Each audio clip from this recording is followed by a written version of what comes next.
Hey, what's going on, everyone? This is Sawcruhteez Streamz, and I am your host, Sawcruhteez. This is the part 2 of the BitMEX tutorial series, BitMEX 102 and 101. We went over the most basic stuff just in terms of order book, depth chart, watching the recent trades, and going over some of the whale games that I have come to be familiar with over the years. And at the end, I talked about that in 102 we would be entering orders and doing some practice trades. I did get a little bit ahead of myself. That will be in 103.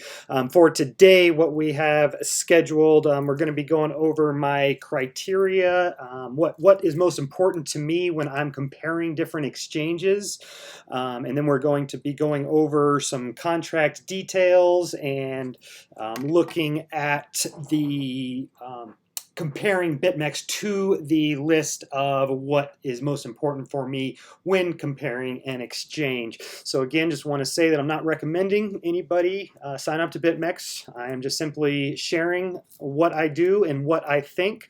And for those who decide on their own volition that they want to sign up to BitMEX, I will leave an affiliate link so that if you do sign up through that link, you will support this channel. I will get a portion of the fees that get paid to BitMEX, and that will not be at any cost to you. Those fees are not increased. So if you do decide that this is something you want to explore, I would appreciate if you use my affiliate link, but I do want to make it very clear I'm not recommending anybody sign up to BitMEX based on anything that I am covering today. So with all that being said, let's go ahead and share the screen. Okay, so it's very common when people compare exchanges that they just basically look at what the fees are, compare fees for different orders from one exchange to another, and then that is pretty much the extent of how a lot of people will compare different exchanges. And in traditional markets where everything is so tightly regulated, that very well could be the most important factor to you. But for me, I have never ever factored in the fees above pretty much anything on this list. The fees are the last thing that I consider, and as long as they're within reason, then I have no problem. And a big part of that is because of how I trade. I'm a swing trader, so I'm holding on for positions for months. People that are day traders, the most important thing to them probably is going to be fees. If you're a day trader and you're trying to scalp these 5-minute charts and you're on an exchange with above average fees, none of this other stuff may not matter to you, especially because you can just take all your money off that exchange before the end of the day and put it right back on tomorrow. So you have to consider what your personal situation is and adjust this list accordingly. For me, I'm a swing trader. Swing traders hold on to positions for a while, and when you have to hold on to a position for a while, that means that you have to have your funds exposed to an exchange. You have to have your Bitcoin or your dollars deposited on an exchange, and you have to trust that third party that they don't completely screw you over. So for me, I am most concerned about not getting completely screwed over. I really don't care if I pay 20% more in fees than somebody else if I am going to be confident that my funds are more secure than that other alternative. So that is what is most important to me, is essentially going to be security of funds is at the top of the list, and then how it's never possible to know for sure how secure the funds are until you withdraw. And if you're needing to leave funds on exchange for months or maybe even a year, you don't know how secure they really are. So these are the factors that I have come to that help me to determine, at least in my opinion, how secure I can feel with my money there. And that's what matters most, is how do you feel? Does it make you uncomfortable holding money on BitMEX or some other exchange? Then don't do it. It's flat out. If something in you is feeling uncomfortable about anything, that is a guiding light. I trust my feeling in my gut more than anything else, and I hope that everyone listening does too. So what matters to me is that I sleep at night and that I feel comfortable. If I send money to BitMEX and I start maybe feeling uncomfortable, well, I'm just going to draw a portion of that because I know that maybe that is a little bit more than I can afford to lose, and maybe I'm being a little bit greedy with how big of exposure I want to get. So I'm always listening to my gut. And if anything in your gut is telling you to stay away, then just stay away. I mean, there's plenty of other options. So definitely keep that in mind. And I will be... okay, so here is my list. I will be going through very quickly. Number one for me is experience. If you just opened up shop yesterday, that's a big strike against you as far as I'm concerned. Because who's to say that you didn't just have another shop 6 months ago that you closed down once things got too hot or once you went insolvent, and now you're just rebranding and opening up a new shop? Because a lot of these are, unregistered, and therefore they don't really have a real world identity that necessarily needs to be tied to them. So experience is something that is hugely important to me. We're in a very new market where having much experience is, difficult. But if I'm looking at two exchanges that are identical, and one has 5 years in the markets with 0 lost funds and fairly good reputation among the crowd, and another one offers the exact same thing, but they only have 6 months experience in the business, then for that only reason, I am going with the one with more experience. And there is a specific exchange that is coming to mind that has really become popular lately, and that's Bybit, BYBIT. Go check it out, give it a look. I'm impressed. It's meeting pretty much everything, a lot of the things on my list. They are pretty much copying BitMEX's business model, and it is a proven model that has been very successful. And now they are really starting to gain a lot of users. And I've had some people ask me about it, and it's something that I would feel comfortable trying out. But at the end of the day, I can't see anything that they offer that BitMEX doesn't offer, and BitMEX has way more experience than Bybit. Bybit just showed up. BitMEX has been around for a while. So just because of that, I'm going for BitMEX. You do you, whatever you think is best. Reputation. That's something else that I pay very close attention to when there are people that are withdrawals are being delayed, customer service isn't answering any emails about it, people are getting these flash liquidations that occur just out of nowhere and with really no explanation, and it looks awful fishy, like it might be an inside job. There's a lot of things that go into an exchange's reputation, especially in this space, and that's something that what matters to me most is the people that I trust, and the people, I don't really care what some random person on Twitter says. I care about the people that I know personally, that I know trade a lot, that I know why they trade, where they trade, and if they are having some questions about the reputation, somebody that's used BitMEX for the last 3 or 4 years is coming in and saying, hey, you may want to take a look at this. To me, that is exponentially more important than a cartoon character on Twitter saying that he got liquidated and didn't think that he should because BitMEX is, all screwed up, and that's how they make their money. A lot of people just don't understand, and therefore they blame outside sources, and therefore the negative crowd is usually the loudest, and this can be a tricky one to determine. Best way that I have found out is finding people that you know, that you trust, that you have experience with, and that maybe view things similarly to you. Like if I have somebody else who has these same kind of values, if I have somebody else who all they care about is fees in their exchanges, well, we're not really going to be able to help each other very much. But if somebody else has these same values or somewhat close to them, and that person, I know they're honest, I know that I've dealt with them for a while, and they tell me, hey, look out, pay attention to this, something's going on here, that's something I'm going to pay very close attention to. For the reputation for BitMEX, I don't know anybody that's used it for a while that doesn't love it. I don't know anybody that's used it for a long time that says that there's a better option. That's just the case for me. I'm not trying to sell anybody on anything. I'm just telling you my thoughts, my experience, so that hopefully it can help you make an educated decision. How funds are secured. cold storage versus hot storage. This has a big difference in terms of how easy it is to get hacked. BitMEX processes withdrawals once a day. They keep their funds in cold storage, and then once a day they process withdrawals. So if you get hacked in the morning, you might have 10 hours to figure it out before those withdrawals are going out. Big difference from a lot of websites that just require an email confirmation, and then it instantly goes out and it's gone forever. Liquidity is going to be one of the most important things. As long as I can trust an exchange, then liquidity is going to be the most important. As a matter of fact, I'm going to go ahead and change these.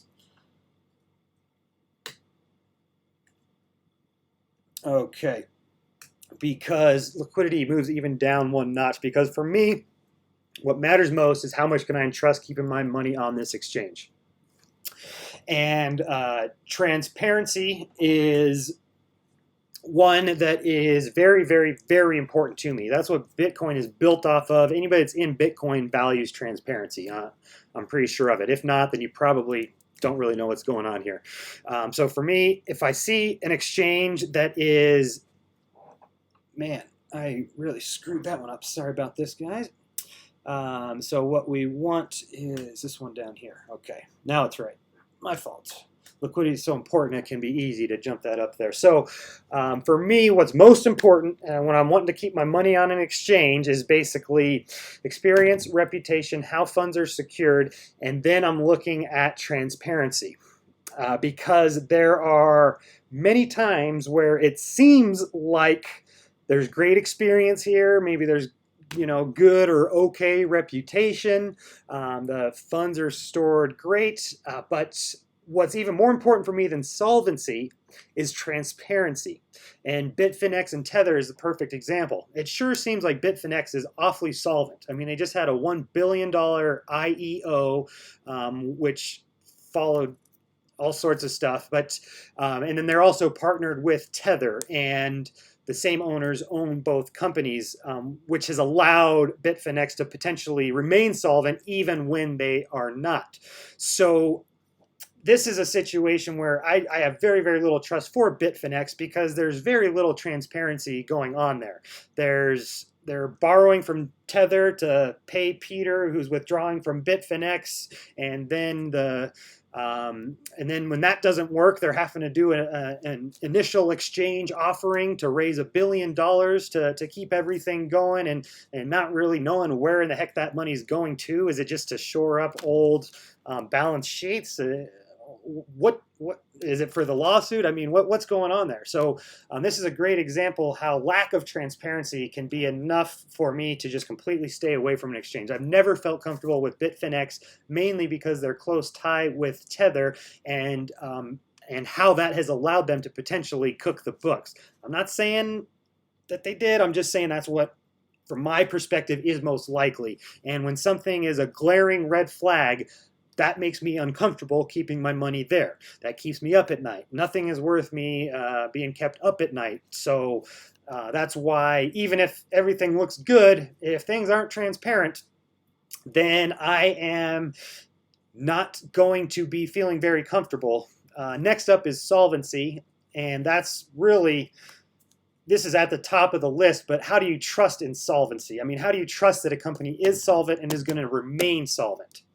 That is one of the biggest questions that originally attracted me to BitMEX. The reason why I signed up to BitMEX in the first place was because of this insurance fund. And I'm going to tell you straight up that I feel more comfortable with my money on BitMEX than on JP Morgan or Charles Schwab.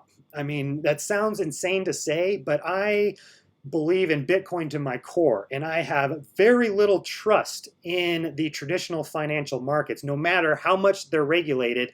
We saw what happened in 2008, how a company like the Lehman Brothers or Bear Stearns can go out of business overnight, literally overnight, and not have money to pay back depositors. We've seen that happen. We've seen it happen in crypto, but we've seen it happen in traditional markets as well. What we don't necessarily see as much of in traditional markets is this type of solvency. I mean, one thing that just really bothers me about the traditional markets is the smoke and mirrors game of the derivatives markets. There is so much more money in the derivatives market than there is actually in the real world, to the point where, I mean, there's a million ways that there could be a run on the bank in traditional markets. The one that scares me the most is the derivatives. If everybody just decided to cash in their derivatives and they got scared of keeping a bunch of money on Charles Schwab or whoever else, and everybody just starts running for the bank, running for the doors, and selling their derivatives, the market for derivatives is so much greater than the market for any other money that is available, that just absolutely terrifies me. What happens if everybody on BitMEX decided to withdraw tonight? I think they could do it. I'm not uncomfortable, and here's why. This insurance fund, it makes them one of the single largest holders of Bitcoin in the world. Okay? This is an honest system as far as I'm concerned. The traditional markets is not an honest system. That's smoke and mirrors. That's a system where however much money I think is in my account, there isn't actually that much money in the real world. If everybody wanted to withdraw at the same time, there isn't actually, my money in my account isn't really my money unless I'm the first in line to the bank. I mean, that's just a fact. So this is one of the reasons why I believe so much in Bitcoin and why I believe so much in BitMEX and this business model of having an anonymous exchange that only deals in Bitcoin for the currency. That, to me, I can trust in so much more because I know how many Bitcoin are available, and I can get a fairly decent idea that this insurance fund is more than enough to cover if every single person wanted to withdraw tomorrow. And this is above and beyond their actual money that they have on deposits. This is above and beyond. If I send in 1 Bitcoin into my account to start trading with, that doesn't go into this insurance fund. That goes into a separate cold storage account such that if I want to withdraw that 1 Bitcoin, they send me back that same Bitcoin that I sent in.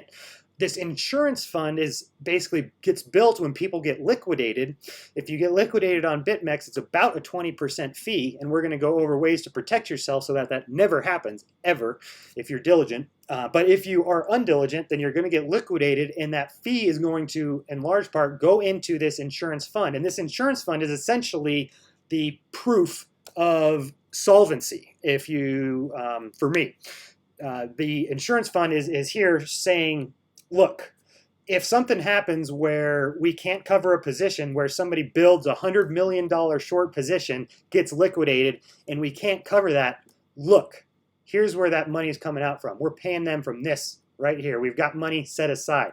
This is also here saying that, look, if you don't trust in the deposits being segregated and you're worried about if everybody was to withdraw at the same time, not only do we have those deposits in cold storage, we also have this insurance fund.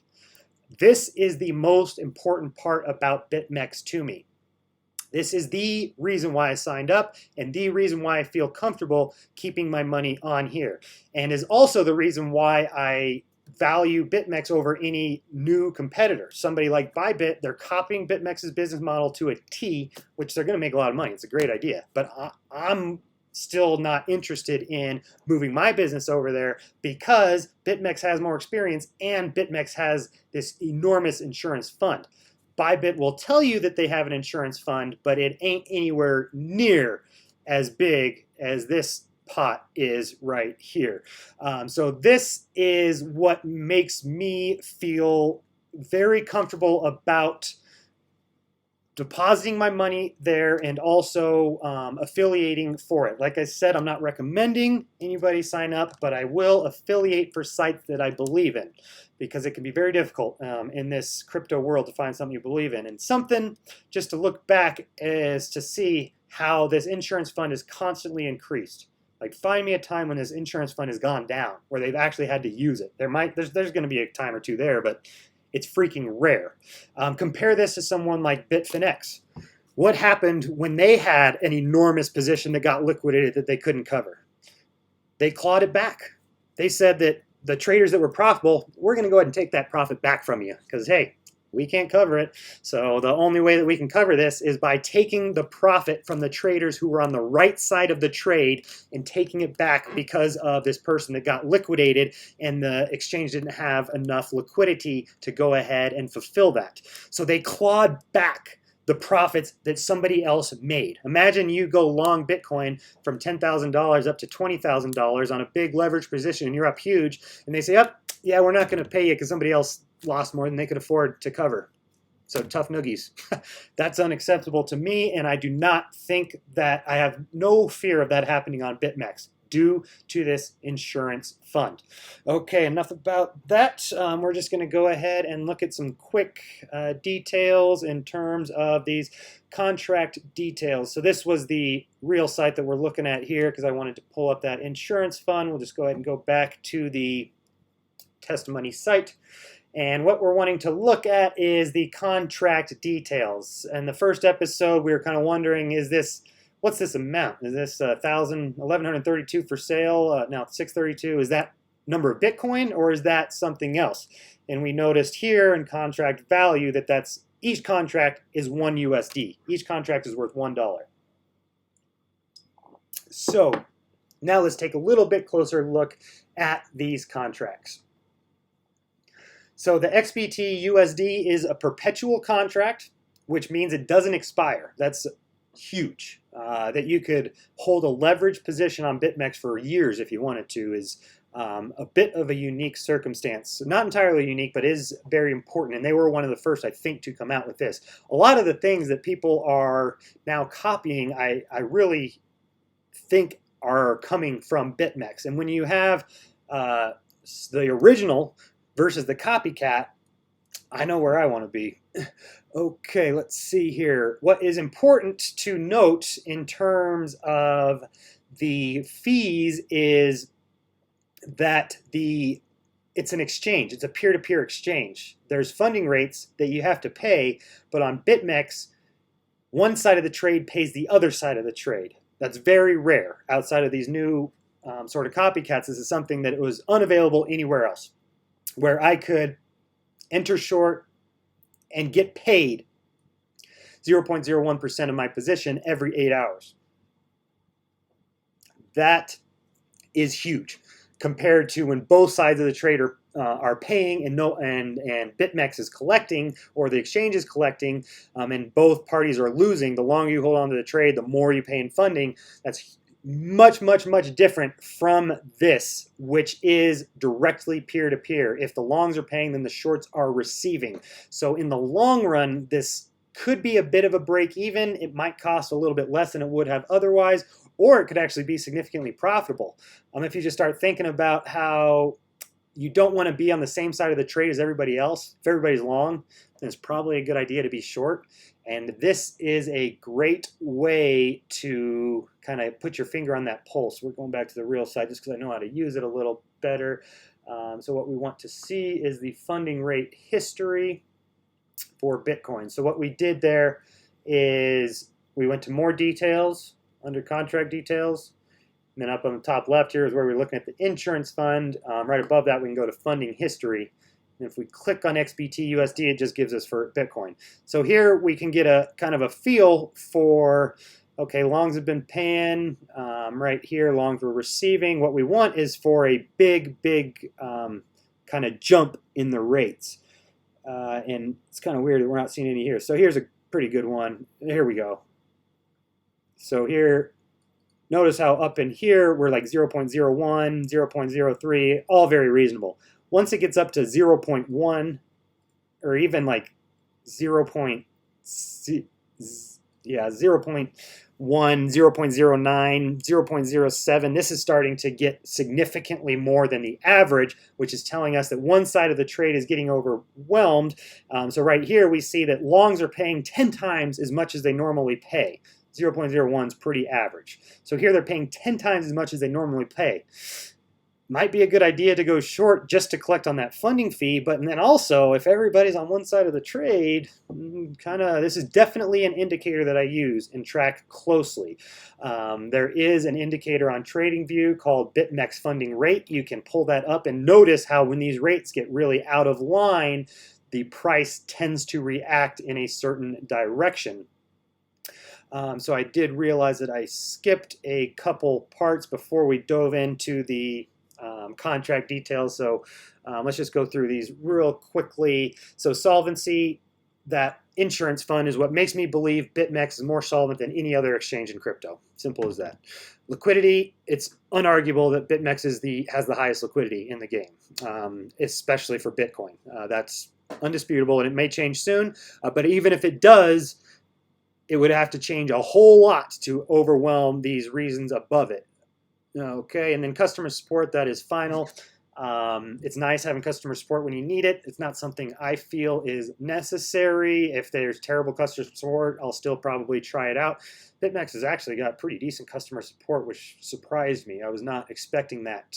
Had to contact them when I had my last account shut down. So that was the experience I had with them. They responded promptly. They were professional, more than really I could have asked for. Okay, so now we're looking at the contract details. The funding rate is something to pay very close attention to as a standalone indicator and as also a way to maybe add some alpha in terms of getting paid to hold positions is going to really add up in the long run. Here it goes through the funding rate calculations. It's on at every 8 hours. This gets calculated. If you really want to go through that and do it all yourself, I would encourage you to do so. And it will tell you the next funding, predicted rates, which isn't always accurate. There is auto deleveraging. We will get into that later. Max limit is 200 Bitcoin, so they have a limit for how much they're allowing you to bet. Other places don't, and that's how I'm trying to think, and I don't want to say the wrong name, but there was an Asian exchange, OK Coins coming to mind, but I could totally be wrong, where there was just a massive short position. That was like $100 million short position that just had no business being on a site with that little liquidity. Something goes wrong, and it just totally wrecks everything. I think that was when the price was in the 2018 bear market around 8,000, and there was like $100 million liquidation just sitting there at 8,000, which I think they got covered without having to claw back. So that was nice. But I love seeing a risk limit. It tells me that, you know, they're not just going to let anybody and everybody bet, you know, come in here with 5 Bitcoin and 100x leverage it and take out this enormous position, which doesn't have any business being there. That is important to me, just seeing that risk limit. It tells me they're responsible. You know, compared to somebody who doesn't have that, that is very irresponsible. You can see the open interest, total volume, like I said, that's much greater than any other exchange. You can almost add up all the other exchanges and have them equal to this volume.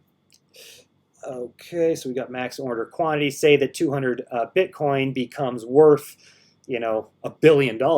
Well, that is good to see that there is a max order quantity as well. That the max is either 200 Bitcoin or $10 million. Okay, and then we did see in yesterday's episode that each contract is worth 1 USD of Bitcoin. This is where things get confusing in terms of you're depositing Bitcoin. You've got to convert that to USD to know how much margin you have available, to know how many contracts you can basically go ahead and take out. So each contract of Bitcoin is worth 1 USD. That is not the case for other contracts. So pay very, very close attention, especially if you're trading alts. I only trade Bitcoin and Ethereum on BitMEX. I do not believe there's enough liquidity on the others, and I even shy away from the ETH BTC pair because it has very low liquidity. But Bitcoin USD and ETH USD I am trading, and notice how for ETH USD contract value is 0.0001 XBT. That gets pretty confusing, and you have to do a little bit of math. You know, I like math, and if you don't, then hopefully you'll learn to love it like I did.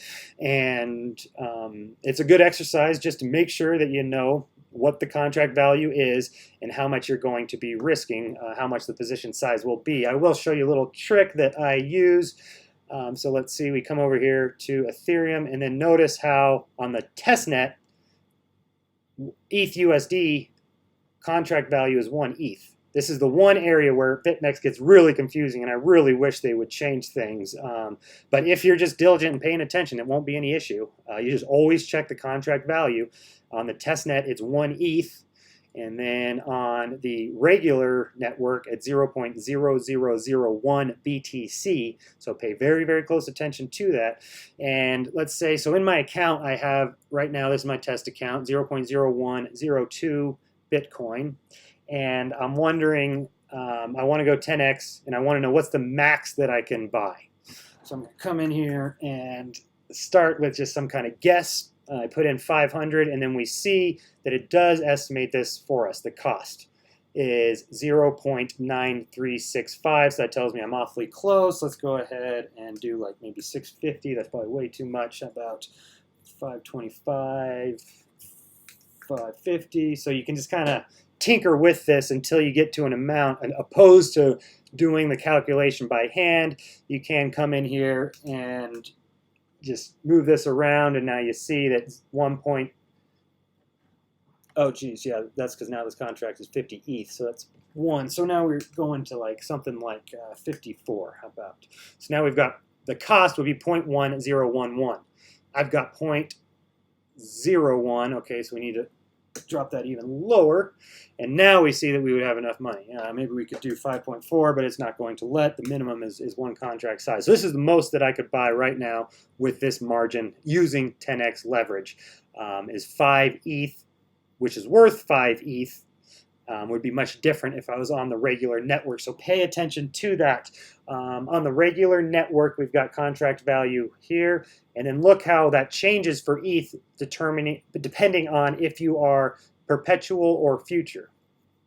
Now that we switch to the future, which expires September 27th, the contract value is now 1 ETH. This is the regular network, and the contract value changes depending on these contracts right here. The perpetual, that's the one we looked at on Bitcoin. It never expires. It's always open, and it's versus the USD. It's ETH USD. Right here is right next to it. You see September 27, 50x, and 0.0184. We click on that, and there's 2 things to pay very close attention to. First of all, this is an ETH BTC pair. This is the price, 0.01841. That's ETH BTC. We're no longer ETH USD. So again, where it gets very confusing is these contract details. Pay very, very close attention to what you're trading and know exactly what those details are. So for ETH USD, contract value 0.0001 XBT never expires, perpetual. For the future, this thing will expire. We're about a month away, so the longest I could hold on to a position for this contract is about a month. And then I notice that the rate is 0.0184 instead of $187. So this is ETH against XBT that expires, and the contract value changes. So part of me does think that they made these very complicated to, fool people, because it could be done a lot easier and a lot more straightforward. But at the end of the day, it's the trader's responsibility to completely understand what they are, trading in, and therefore I can't give any blame towards BitMEX if somebody comes in and they trade the future and they think they're trading ETH USD and they think the contract value is different and they think it's never going to expire. I mean, that's just your own fault, essentially. So if you want to learn more about any of these contracts, click on the ETH series guide, go through it, read through it, make sure you understand everything. And then I don't trade any of the others, but I just want to go ahead and show you guys that the others are going to be against Bitcoin. See, this is Litecoin against Bitcoin, and they're all going to be futures. Everything else other than ETH USD and BTC USD are futures, and they're all going to be against Bitcoin. We've got Ripple. They're all expiring September 27th. Rippletron, Litecoin, EOS. And then these are all the contract value, as far as I remember, they're all measured in the underlying asset. So if we're looking at EOS, then the contract value is 1 EOS. If we're looking at Litecoin, the contract value is 1 Litecoin. If we're looking at Tron, contract value is 1 Tron. Might be different for Ripple because it's so cheap. Nope, contract value is 1 XRP. Up and downs, don't worry about that. I don't know what that is. I don't need to know what that is. Don't care what that is. If you want to know, then go ahead and look into it a little bit more, but that is outside of the scope of this series. So that covers everything that I wanted to talk about today. One other thing to consider that I forgot to pull up a page for, but just something to keep in mind is the difference between a market order and a limit order.